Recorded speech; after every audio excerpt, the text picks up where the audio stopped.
pour être bien informé. De retour à Info Rive-Sud. Parlons un peu de sport maintenant. Pour ce qui est du hockey, le Collège français de Longueuil a subi sa toute première défaite de la saison cette semaine contre le Phoenix de Montréal par la marque de 5-4 après 18 victoires consécutives. Une séquence incroyable qui prend fin donc pour le CF. Le gardien de but Mathis Lacroix-Goulet a aussi été nommé première étoile du mois dans la Ligue de hockey junior canadienne.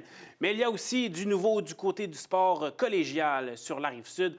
Parlons-en avec notre chroniqueur sportif Louis Petitjean. Re-bienvenue, Louis. Merci à toi. Bonjour, Olivier. Bonjour. Et donc, non seulement il y avait, comme je l'ai mentionné, le hockey, mais du côté de Saint-Lambert avec les Cavaliers du Collège Champlain qui accueillaient les championnats canadiens de soccer masculin quand même. C'était du 5 au 8 novembre dernier. Un gros événement à Saint-Lambert. Là, oui, Olivier, le championnat canadien de soccer collégial masculin avait lieu à Saint-Lambert la fin de semaine passée avec deux équipes québécoises en lice. Tout d'abord, les Nomades de Montmorency, champions provinciaux en titre, et les Cavaliers de Saint-Lambert, hôtes, et aussi leurs Dauphins qui ont perdu en finale provinciale.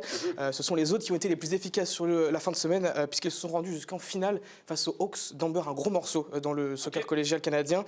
Le match a pris beaucoup de temps à se lancer, Olivier, mais on a eu une première mi-temps sans grand moment marquant.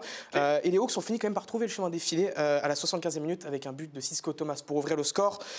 Les hommes de Jason Messa ont su profiter du momentum qu'ils ont acquis pendant tout le match pour réussir à agrandir leur avance avec un but à la 83e minute de Tyler Yasaka. Et malgré la réduction de l'écart des Cavaliers 5 minutes plus tard par le biais de Yanis Yadaden, les Hawks ont réussi à repousser les nombreuses attaques du collège de Saint-Lambert pendant les 4 minutes de temps additionnel pour récupérer leur 11e titre national, qui est aussi le 4e en 5 ans. Ça fait quand même pas mal de succès.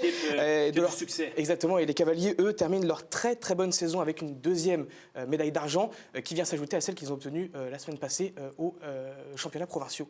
Voilà, donc quand même pour Saint-Lambert, c'est un bel honneur. Voilà. Exactement. Il y avait également Loïc Blancard là, que j'ai vu sur les réseaux sociaux, le nouveau maire de Saint-Lambert là, qui a fait un tour du côté des championnats canadiens. Et d'ailleurs, Louis, on reste du côté de Saint-Lambert, mais dans le basketball féminin cette fois. Et oui, l'équipe de basketball féminin des Cavaliers de Saint-Lambert continue sa très très bonne saison régulière avec une deuxième victoire consécutive, cette fois sur le parquet des Nomades de Montmorency. Les Cavaliers ont pris le contrôle dès le début de la rencontre avec une très très bonne adresse au tir, mais les locaux ont vite rattrapé leur retard, notamment grâce au très très bon match de leur meneuse Kelsey Steven qui termine avec 15 points, ce qui leur a permis de revenir à seulement 5 petits points après 3 quarts temps de jeu. Mais c'était sans compter sur la résilience des Cavaliers qui vont rendre une copie conforme de leur début de match dans la dernière période, notamment poussée par l'excellente performance d'Eugénie Hébert qui termine avec 23 points. Saint-Lambert finit donc par s'imposer par la marque de 64-52, ce qui leur permet de s'emparer de la 3e place du classement du RSEQ avant la réception des Cheetahs de Vanier vendredi. De leur côté, les Nomades chutent à la dernière place du classement et sont toujours à la recherche de leur toute première victoire de la saison. Tout à fait. On va suivre également ça pour ce qui est du basketball. Si on va du côté d'un autre cégep, celui d'Édouard Montpetit, Louis, la bonne saison se poursuit en première division de volleyball féminin. Et oui, rien ne semble arrêter l'équipe de volleyball féminin du cégep Édouard Montpetit qui est toujours invaincue depuis sa défaite en ouverture de la saison. Les Lynx étaient en déplacement du côté de l'Outaouais la fin de semaine passée où elles ont défié les Griffons avec une 5e victoire consécutive dans le viseur. Les joueuses de Louis-Michel Bergeron se sont très vite offert une avance plus que confortable en remportant les 2 premiers sets, 25-18 et 25-22. Mais les Griffons se sont vite reprises en s'imposant dans le 3e set 25-23, nous offrant un 4e set très très prometteur. Et on peut dire qu'il l'a été parce que les deux équipes se sont rendues vraiment coup pour coup pendant toute la durée du set. Et les joueuses de l'Outaouais ont même réussi à empêcher les Lynx de prendre le match par 2 fois. Mais parce qu'il n'en a jamais 203, Édouard Montpetit a fini par remporter la 3e balle de match et s'imposer par la marque finale de 3-7-1. Un succès qui leur permet de conserver la tête du classement du RSEQ avant la réception des Élans de Garneau le dimanche qui arrive, qui sont premières du RSEQ avec aucune défaite à leur actif. Ça va être un très gros test, donc au niveau du cégep Édouard Montpetit, tout à fait. Mais tu l'as mentionné, et ils ont essayé à plusieurs reprises de remporter ce match et ont finalement été en mesure de le faire. On va voir ce qui s'ensuit pour ce match contre les premiers. Tu l'as mentionné. Et on a parlé de basketball tout à l'heure féminin, Louis. C'était du côté de Saint-Lambert. Maintenant, du côté d'Édouard Montpetit, basketball masculin, la saison compliquée se poursuit malheureusement pour les Lynx. Et Olivier, après leur défaite face aux Cavaliers de Saint-Lambert lors du duel de la Rive-Sud qu'on a eu à l'Halloween, les Lynx d'Édouard Montpetit cherchaient à se relancer leur déplacement sur le terrain des Blues de Dawson. Et malheureusement, les hommes d'Éric Rouigema ont vraiment complètement raté leur entrée de match avec une très mauvaise adresse au tir, avec seulement 14% de leurs tirs réussis sur la première mi-temps.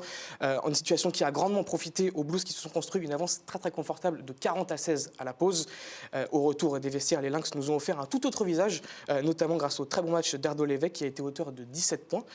Mais le mal était déjà fait et les locaux ont pu finir le travail qu'ils avaient commencé en première demi, poussés par la très bonne performance d'Ethan Noah Moore, qui termine la rencontre avec 20 points, 5 rebonds et 3 aides, ce qui leur permet de sécuriser la victoire 86-60. Avec ce nouveau revers, les Lynx restent à la dernière place du classement, toujours sans victoire, avec 4 défaites, alors qu'ils s'apprêtent à recevoir sur leur parquet à la fin de semaine les volontaires de Sherbrooke qui sont premiers du réseau sportif étudiant québécois.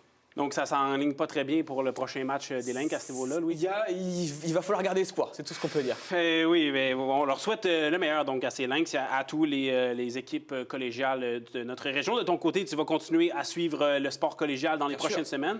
Bien sûr, toujours. Parfait. Il y a aussi regarder nos athlètes québécois qui évoluent au niveau universitaire, notamment au basket et dans les autres sports. Tout à fait. On suit ça à l'œil, puis on te reçoit dans quelques semaines, certainement encore, Louis.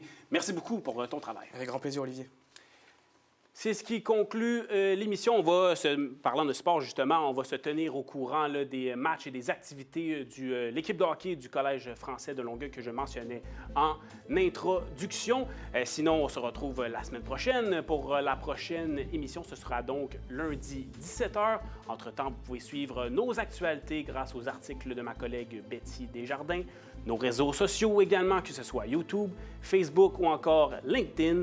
C'était Info Rive-Sud. À la prochaine.